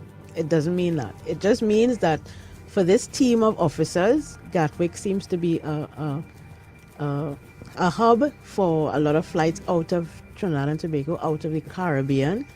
And this is something that we have been looking at for over a decade now. Yes. So we first visited the UK in 2009, and it was then that we discovered there was a serious problem with traffickers between Trinidad and Tobago and the Caribbean and the UK. And we have done a lot of work interviewing people who are behind bars serving time for those offences, and we're going to speak with 2 of them today. And that has been our approach to really highlight the stories and the reasons why people choose to do or coerced into doing this crime, committing this crime, because it is a crime. It is. And there are a myriad of reasons. It's not all as cut and dried as you might think. There are a myriad of reasons why people are caught doing this, committing this crime. So, Chopin, are you ready with Sharon, our Canadian visitor? And folks, if you're just joining us, you're listening to Dependency, and we are observing today International Day Against Drug Abuse and Illicit Trafficking. We thank all the folks who joined us to share this message. We thank Badger, Rossi, Megan, the drug dogs, and the folks at the UK border for allowing us, and of course Danger TV, for allowing us this opportunity to educate you this morning. You know what to say when approached. You even be the one who will be set up to get caught, because there is that part of the game too that you all don't know. That it's like this, the woman who they found with a minimal amount of cocaine, but Badger still found it, because when you set up to get caught, they wouldn't give you the 100% pure stuff. So you will get it and think, well, I'm going to get through. And then it's also human trafficking, because Section 8 to the Trafficking in Persons Act speaks to that fact as well. So you could be you are being trafficked, as a matter of fact, because you may not even make it back home if your luck doesn't go in your favor. You get that money and you think, well, you're going and shop. Next thing you know, you end up in another country, sex trafficked. Or without your passport Without documents, so you that's can't right. leave. That's right. You know, anything could happen. So, and the act speaks to, once you force or coerce someone to transport drugs across borders, you traffic them as well. So human trafficking is you actually setting up yourself to be trafficked as well. So keep that in mind. I know the money might sound good, especially when you're down and out. Do we have that kind of equipment here at our airport? I don't think so. We had we even had a loo, one of those, what they call a see-through toilet. Yeah, see-through toilet, where someone who swallows can actually expel the pellets, and the officer would go and catch it at the bottom in a tray and wash it out and everything. Not with his bare hands, of course. You know, they have, and we don't. I'm sorry to say, even the drug testing, the equipment, the kit. You see where they put the cocaine sample and they squeeze the ampule and it breaks and you get a blue, pinkish color that signifies it's cocaine.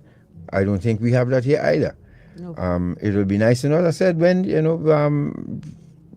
we need to catch up. If that is so, we need to catch up. That's all I have to say about that, because I can't speak much about what happens in these areas at our airports. Are you ready? Hi, good morning. I mean, I don't think anybody's pleading ignorance, Alison.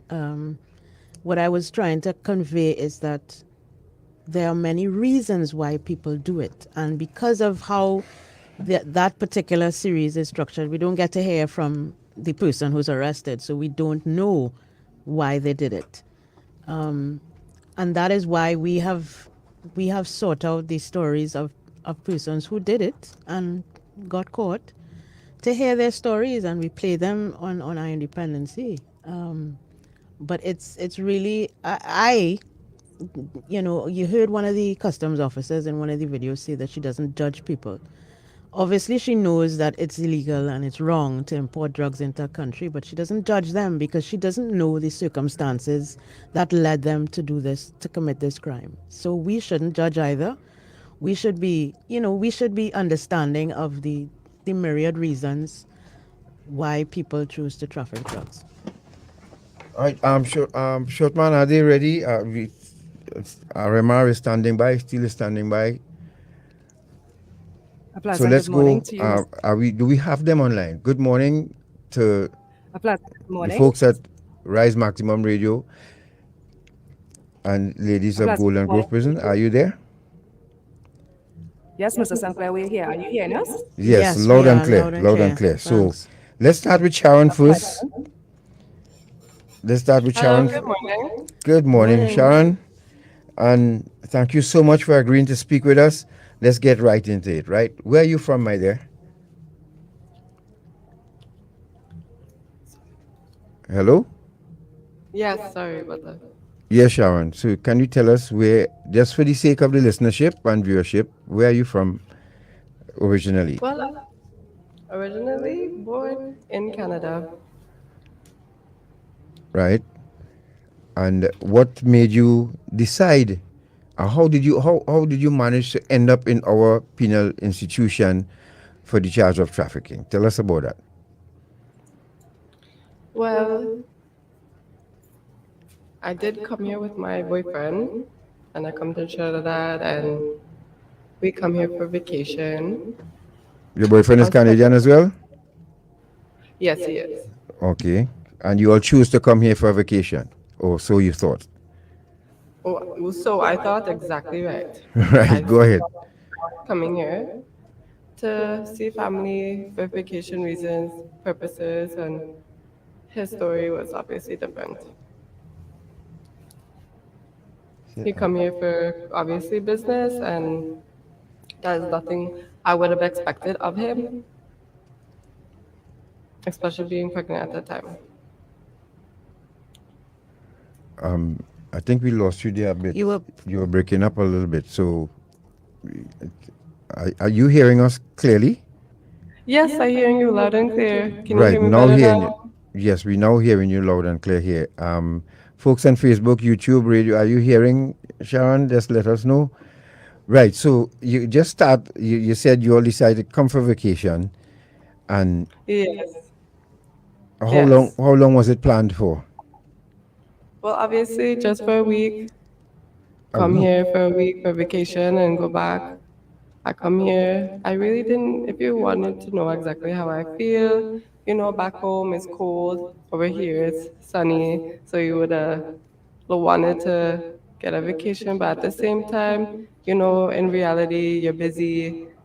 You don't really want to bake. And so it's kind of iffy. I didn't really want to come, but when your boyfriend insists you to come and doesn't want you to be home alone and all that. So, and how far along were you when you came here? How many months pregnant? Around 5 months. 5 months. 5 you months would have been pregnant. showing a little bit. Yeah. Right. I Now, was sure. no, let's go back a bit, Sharon. So, were you working at the time in Canada? Or you were employed? I was working and I was in school. Right. And how old were you then when you took that flight? I was young. I was 20. 20. Yes. Okay. So we have a picture of Sharon on the screen now, folks. So you in Trinidad, and so take us through when you all started the vacation, everything was going good. So what happened? Well, like I said, at the time I had my own job and everything. So I had my own money. I was in school. My child father wanted me to come. And, at that time, with my hormones and everything, I didn't really want to come. But he packed my suitcase and tell us after he picked me up from school to let's go to the airport. Right. Some people asking which one is Sharon. Is the Caucasian lady on the right. So her name is over her head. Yes. So Sharon, so you didn't want to stay. You didn't want to come, but you came anyways, and then after the week, you all started packing to leave Trinidad, right? Well, my vibe was different at the time. I was more focused on my child and what to do with my child, and I had work. And you would have paternity, so you would focus on what to do when you have, you're on your paternity leave and all that. And I'm in school, I was studying, good grades, very good grades. I love to learn, and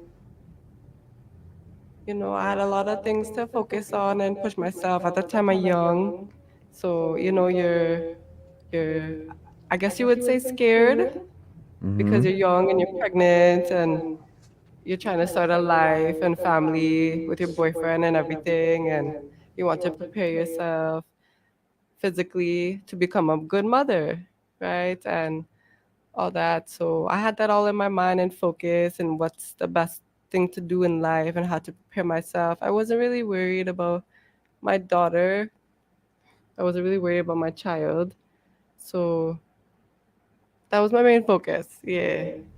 So Sharon, so while you were here, did he interact with anybody? Did he leave you for any period of time that may have aroused your suspicion? What happened when you all were here? Well, to be honest, Trinidad is a lovely country. The weather is amazing. You know, it's a lovely island. And when I come here, I was pretty much very sick. I don't know if I wasn't getting accustomed to the climate and everything, but I was feeling very ill, and trying the good different food was very good. I can't lie.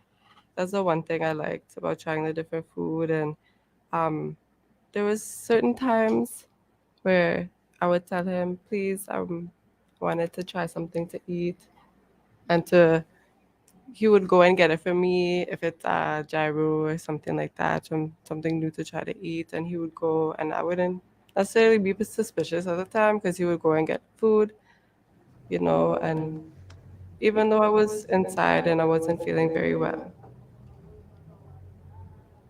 And because I was pregnant at the time too, and he wanted to hold my bag, you know, I would think that is like a gentleman kind of figure, you know, you holding my bag for me and packing my clothes and all that, especially while being pregnant. So, if you understand what I mean. Yes, yes, he was being chivalrous, and he's the father of your. He was the father of your baby. Yes. Yes. Yeah. Yes. So he's being a responsible father. So his actions wouldn't have aroused any suspicion. Right. No, So not at all. so when you were coming back now, or preparing to leave to go back to Canada, what was that couple of days like? Because I know the couple of days and hours leading up to your travel can be quite nerve wracking. So tell us how that went. Well, it wasn't really nerve-wracking to me. I was more excited to just go back home. You know, I want to go back home to my family and all that. And I, the vacation was good. It wasn't bad. But remember, I put my life on pause. You know, excited to go back to school and to go back home and all that. And I didn't really think of it as nerve-wracking. It's only when we get to the airport, Mm. which I thought, you know, in life you can never see your future, because I'm sure if you would see your future, you would probably change your life or be more eye-opening towards what's going on and what's what you're involved with or what's going around you for sure. Mm. So when you all got to the airport, as you said, there was no suspicious activity with him or anybody coming to check you all. What, you all stayed in a guest house, hotel, a home? It's a hotel. A It's like hotel. a guest house, yeah, a hotel. Right. I came with my own money, like I said. I was working and everything, so it's not like I was, Right. So, you know, being but around. did you pick up anything suspicious with him seeing anyone? Anyone came to check you all? There was any speakeasy moment with him and somebody? Or nothing? You suspected nothing? Well, obviously, since the fact that we're in Trinidad and we don't know anybody, right? It would be like just taxi drivers that would come if they want to help us go to movie town or whatever. If you want to go go around maybe up the savannah to try food or whatever. And I wouldn't see it as suspicion if you understand what I mean. If it's just a taxi driver, then and yeah, not really suspicion like that, but I guess you could see that he was nervous. Maybe I would assume that maybe because I was pregnant and I wasn't feeling good, that he was being nervous and everything, but not assuming or thinking or narrowing it down to be you wanted to do a business transaction or anything like that. Right. So, right. So when you guys got to the airport, What now happened? take us from there. When you got to the airport? Well, when I got to the airport, and like I said, he had all the luggage and everything. He had my purse and everything. He went and checked us in, and I see two officers. I don't know if it was officers, police people in plain clothes, right? Mm-hmm. Watching, and I had no problem. I'm pregnant at the time. I would like to use the bathroom, and I was looking to go to use the bathroom and ready to go on the plane. I guess we were running a little late at that time. I think it was a little late. And the two people come and they ask us, are those your luggage and everything? Is that your luggage? I said, yes, that's my luggage. Is there anything wrong? No, but we would like to see it and search. Well, there's no problem. You can go and search. And in the beginning, they're searching through everything, through the luggage. There was no problem. And after that, somebody else come and they told us that we were arrested for trafficking of a certain substance, which is cocaine. So, so cocaine was found in your suitcase or both suitcases? It was found in both. So you had in your suitcase and he had in his. Yes. So which means that. So he's here still too doing. You all got sentenced. That was your charge partner then, so to speak. Yeah, he's Huh? been doing his time. Yeah, he was doing his time. Say again? Yeah, he was doing his time. Yeah, he did his time. So he has completed his time and left already, or he's still here? Yeah, he left already. He completed his time and he left already. He told the arresting officers everything. And I was very emotional. I was pregnant. I was just crying. And it's something I could never forget in my life. And experience I believe that nobody should go through, to be honest.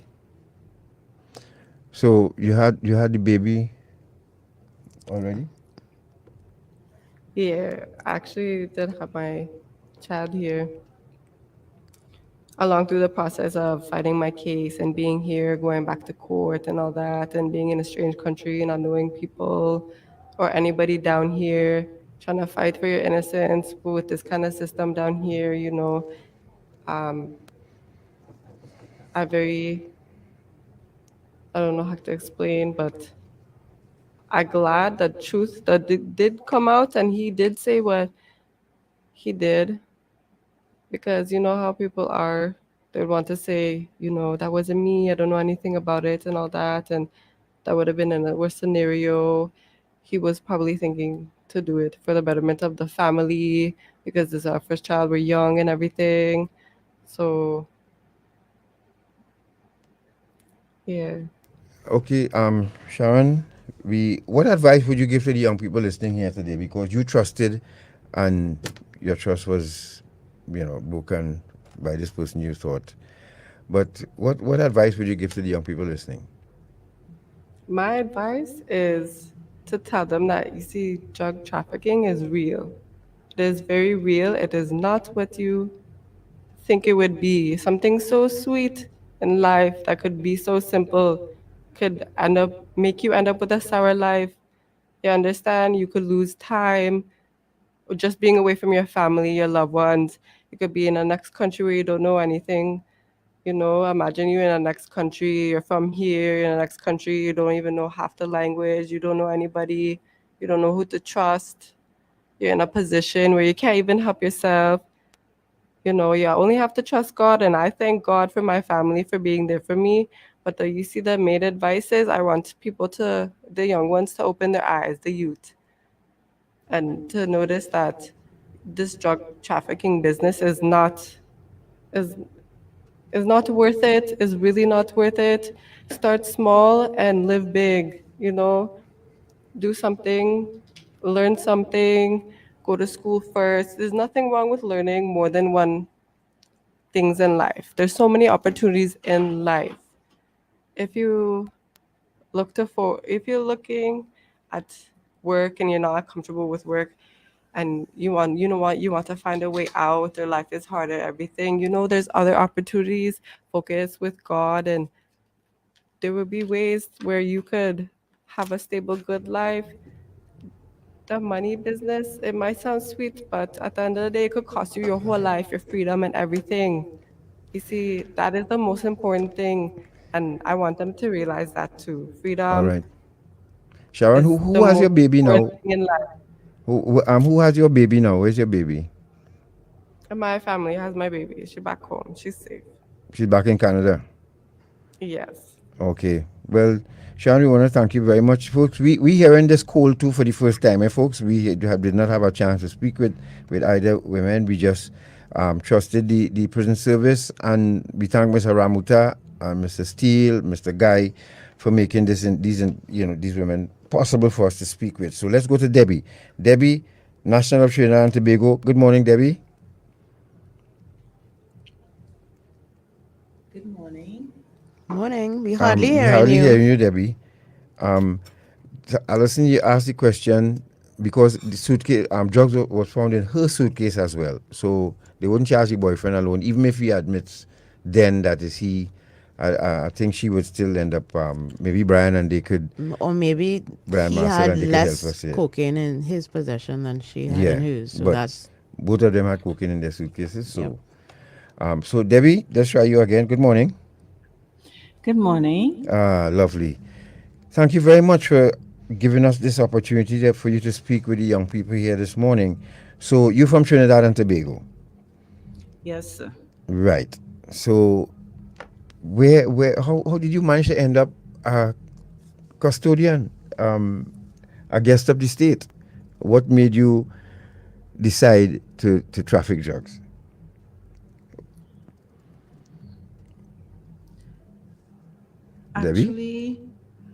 Actually, we were just looking for a start in life. We didn't have anything, and drugs were fast money, quick turnover. So we took the opportunity. And when you say we, who you mean? My boyfriend and I, my ex. Oh, your ex, okay. And you all just what you were you working at the time? Was he working at the time? I were working at the time, he were not. And well, we were in a roadblock. Police stopped us. They said that it is a search. Told us to come out the vehicle. They said that go into their vehicle now, sit down, put handcuff on us, and take us to the police station. Which police station? OCNU. Okay.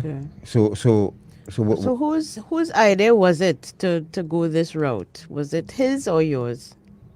It was his. His idea. It was his idea. So what? You all went to buy drugs to sell over to survive, right? That's what it was?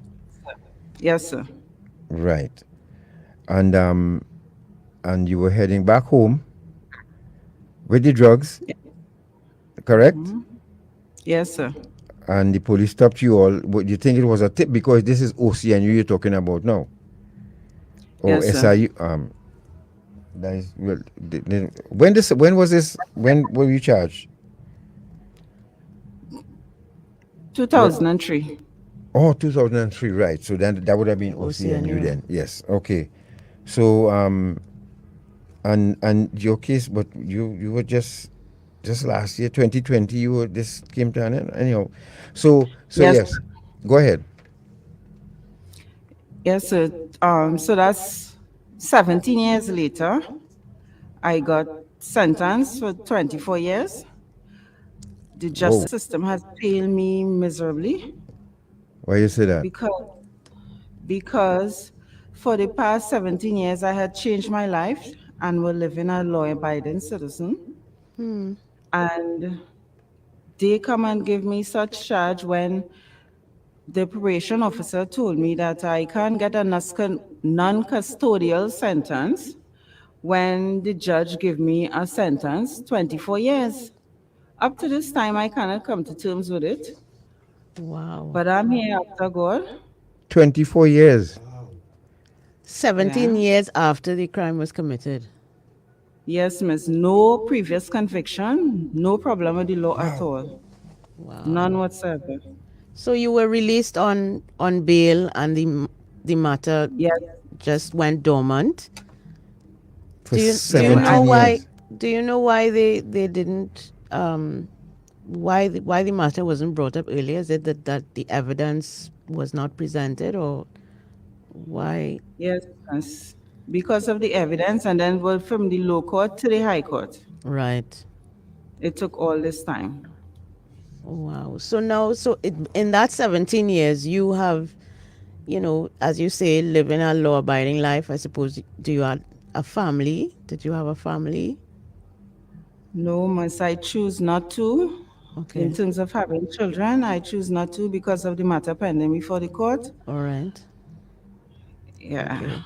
So you were just trying to rebuild your life, and in the hope that when the case eventually did come up, that you would receive a little, I don't want to say leniency, but yes, leniency or grace. I mean, after all those years.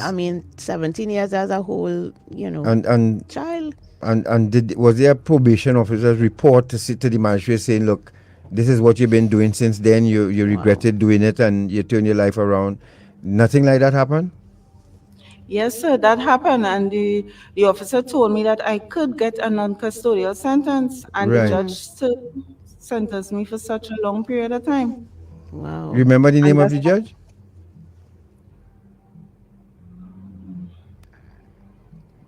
Debbie? Mary Wilson. Mary Ann Wilson, I think. Okay. That's kind of, and wow. So Debbie, we really, I mean, you admitted, yes, you all wanted to make some money. You all, times were hard. What about the boyfriend? Your boyfriend or your ex? What happened to him? Was he also charged or? He won his case. He won his case. Yes. So he was acquitted on of what ground? The charges. I don't know, sir. Wow. But you all were in the same vehicle, and the drugs was found in the vehicle, right? Correct? Sir, because we are on air, I don't want to disclose all of that. All right. Okay, no problem. Yes, understood. So what would you say to young people listening now? Because, I mean, you made a wrong choice. Did you try to appeal? Is an appeal possible? Or when did you start your sentence? From what year? 2018. 2018. So you're going to be released somewhere 2027 around there? Or honestly, it's supposed to be sometime in 2030 something. Yeah. I can't see you doing 24 years for the. I mean, she do have, I think with time on remand. Did you stay any time on remand? Yeah, I got back the time on remand. Okay. And it's still 24 years? Wow. Yeah, because it started at 2018. That's when I came in. Right. Right. So you have children? Or you have? No, you don't have children. Sorry, I missed that part. Yeah. So Debbie. But what advice would you like to give now to these young people? To young people listening to us this morning. My advice to young people: you have to be careful of your friends. Know who your friends are. If someone really cares for you, in terms of your friend or your spouse, they would not want you to get in any trouble at all. They wouldn't want bad for you. You need to obey the law. Pay attention to what people say to you. Pick sense from nonsense. And of course, regardless of how tough times are, you don't choose to sell drugs, right? Shortcuts are not the way. Regardless of how tough things are with you, you refuse to break the law, because prison is not a nice place. I wouldn't wish here for my enemy. And time lost can never be regained, because in my situation, you're speaking about 17 years later, I'm now coming to serve this sentence, and I have rehabilitated myself. I choose to do so. Yeah. And this is what I have to go through. I have lost that I cannot regain. I wasn't there for my family when they are there for me. How did your family react to the sentence, and how did they react to the initial arrest and the sentence? Well, at the first time, my family was shocked. They couldn't believe it. But I thank God for them because they stuck by me up until this day. Yeah, I lost one. Uh, God is helping us all deal with it. Pertaining to my relationship, that was a toxic relationship. God released me from that. So I just thank God for everything, and you have to really be careful of the company you keep, mainly in life, and what you intend to do. Go to school and learn. Education is important. If you cannot do it academically, do a skill. Choose something. You gotta choose something and know where you want to go. Yeah. Acknowledge where you come from, where you're at, and where you intend to go. And focus. Main thing is focus. Yeah. Because prison is not a nice place. Do not break the law. No aspect of the law. Respect the law. Because even in heaven, there is laws. We have to obey the law. Sister Debbie and Sharon, Gary could take some calls. Let's take some quick calls now. 6223937. Debbie and Sharon, we feel for you guys as usual. Every time we do these interviews, it always hits home to us how, making that one wrong choice where you could end up. And I know about that. And I want to thank you for at least taking the time to speak with us this morning and giving the advice to the young people. I don't know. I find this sentence really harsh, especially even if you were living the same life all the time and police reports say that you still continue to, but you turn your life around. But one question I wanted to ask though, Debbie, how, if you can share, how much was the quantity of the drugs that you found? Yes. It was 50 something grams. Grams? It was not kilos? Kilogram, yeah, it was plenty drugs. Oh, It's a lot of So it was like more than 10 kilos, maybe. Yes, miss. It was like 300 and something pounds, to be exact. Okay. That's all right. Okay. Well, that probably is why the sentence was that harsh. But again, taking into account the fact that the crime was committed 17 years ago. Yeah, and this was your first offense, right? Yeah. First Yeah, offense. no previous conviction. None. 6223. Let's take our first call. Good morning. Hello, morning. Hello.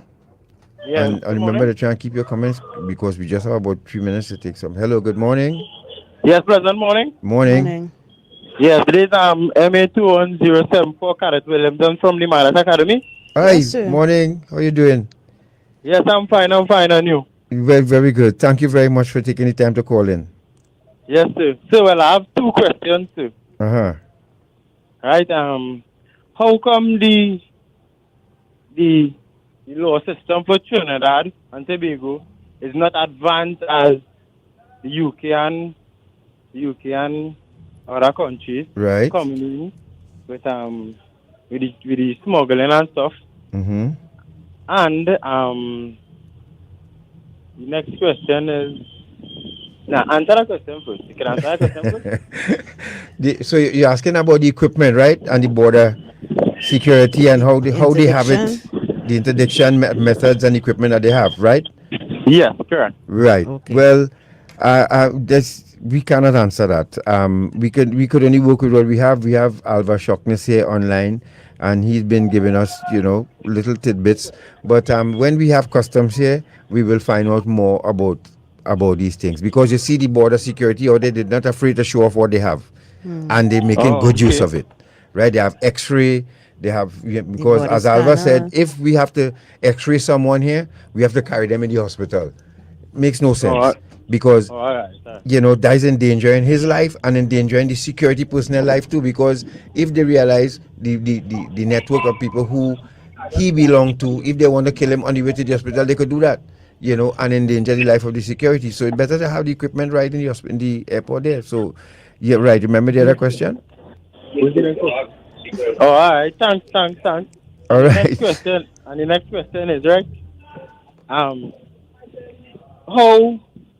how you think we as children can influence the older heads to desist from doing those kind of things?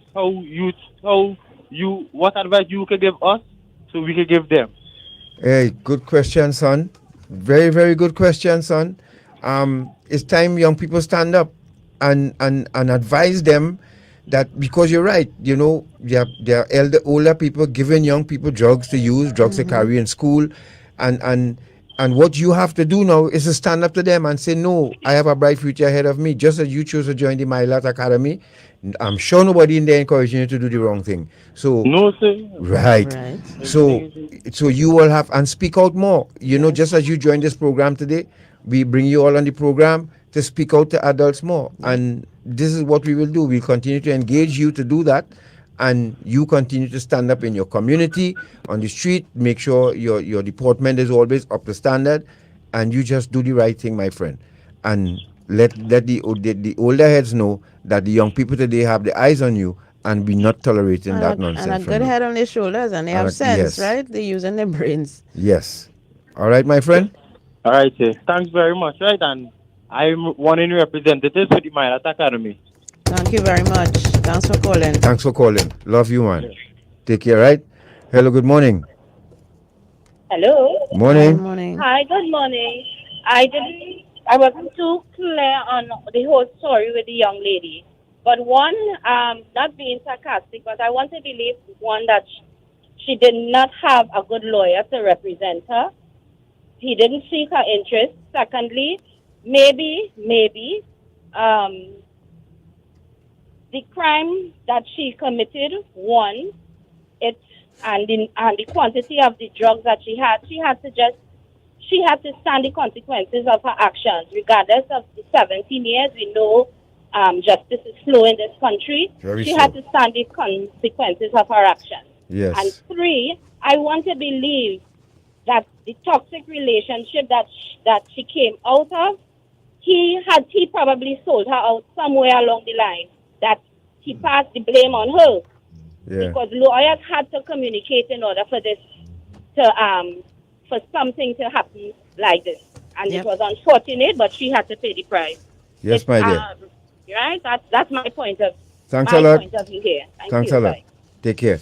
And folks, if you Come back wish, to us, short man. yes, if you wish, you can go to our Facebook page and YouTube channel to answer and see the conversation, answer any questions, join the conversation, give your input.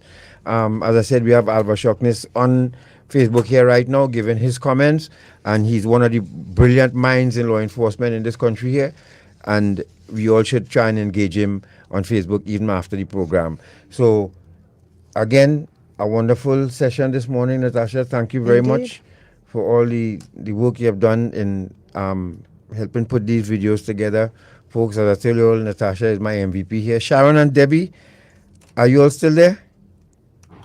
Yes, sir. Yes, we want to thank you all so much for sharing your stories, and maybe we could have a longer program with both of you, especially you, Debbie, so we could go through this step by step and again continue to reach out to young women and the youngsters out there. All right?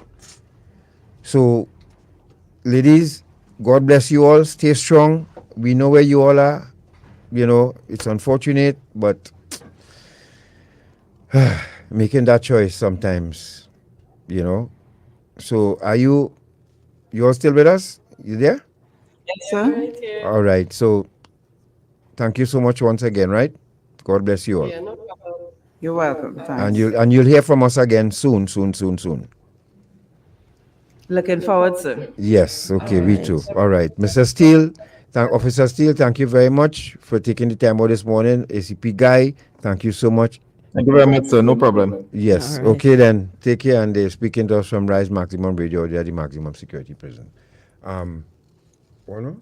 Okay. Hello. Good morning. Sorry. Oh God, sorry about that. Morning. Hello.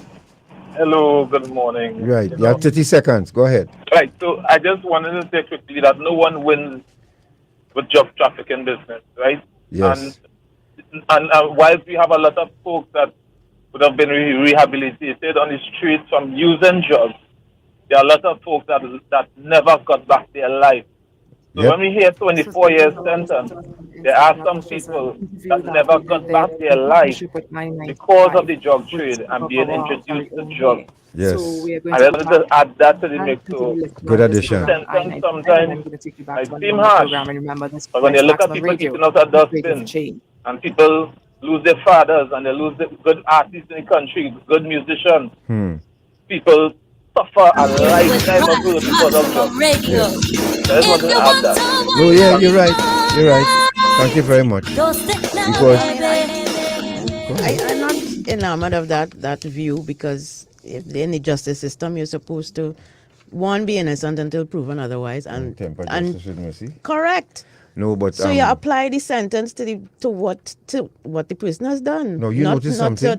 To, make a general commentary on drugs in society. We gotta go, folks. Thank you very much. Remember too, and when you decide to traffic drugs across border, you're actually trying to poison other people's children too. Yep. And they take very serious offense to that. So, folks,